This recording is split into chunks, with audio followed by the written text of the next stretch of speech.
Enjoy ചെയ്യാൻ പറ്റും. വിഷു 2 കഴിഞ്ഞിട്ട് പരമാവധി ചെയ്യുന്നത് ധൈര്യമായിട്ട് വന്ന് കാണാം. കുട്ടികളും മുതിർന്നവരൊക്കെ ആയിട്ടിരുന്ന് കാണാൻ പറ്റുന്ന ഒരു തമാശ പടം. കുട്ടികൾക്കൊക്കെ ഇഷ്ടമാണ്. കുട്ടികൾക്കും ആൾക്കാർക്ക് എല്ലാവർക്കും ഇഷ്ടമാവും. ഒരിക്കൽ കൂടെ കാണാനൊക്കെ തോന്നുന്നുണ്ട്. പ്രത്യേകിച്ച് ബേസിൽ നമ്മൾ ഇത്രയും കാലം കാണാത്തൊരു അഭിപ്രായം കേൾക്കാൻ വേണ്ടി നമ്മൾ കാത്തിരിക്കുക. ഓക്കെ, ധൈര്യമായിട്ട് വന്ന് കാണാം. കുട്ടികളും മുതിർന്നവരൊക്കെ ആയിട്ടിരുന്ന് കാണാൻ പറ്റുന്ന ഒരു തമാശ പടം. Okay, thank you. ഒരു ഭയങ്കര പാക്ഡായിട്ട് സിനിമയാണ്. ഭയങ്കര ഒരു എൻ്റർടൈൻമെൻ്റ് ഉള്ള സിനിമയാണ്. ഒരിക്കൽ കൂടെ കാണാനൊക്കെ തോന്നുന്നുണ്ട്.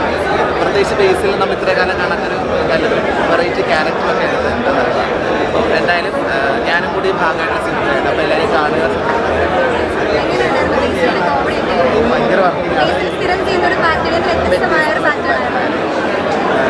എനിക്ക് ആ പടത്തിന് ഭാഗമാകാൻ പറ്റിയിട്ടുണ്ട്. ഞാൻ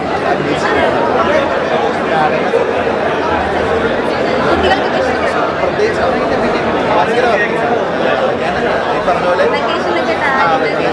അപ്പം വിഷുവിനൊക്കെ എല്ലാവരും ഫാമിലിയായിട്ട് പോയി കാണാൻ പറ്റിയ വളരെയധികം തമാശകൾ നിറഞ്ഞ, അത് പ്രത്യേകിച്ച് തമാശകൾക്ക് ഭയങ്കര റിപ്പീറ്റ് വാല്യൂ കൊണ്ടുള്ള ഒരു തമാശകൾ കൂടെയാണ്. അപ്പം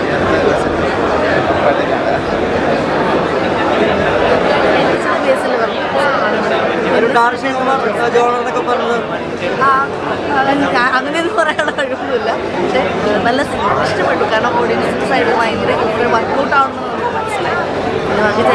എൻജോയ് ചെയ്യാൻ പറ്റും. വിഷു 2 കഴിഞ്ഞിട്ട് പരമാവധി ചെയ്യുന്നത്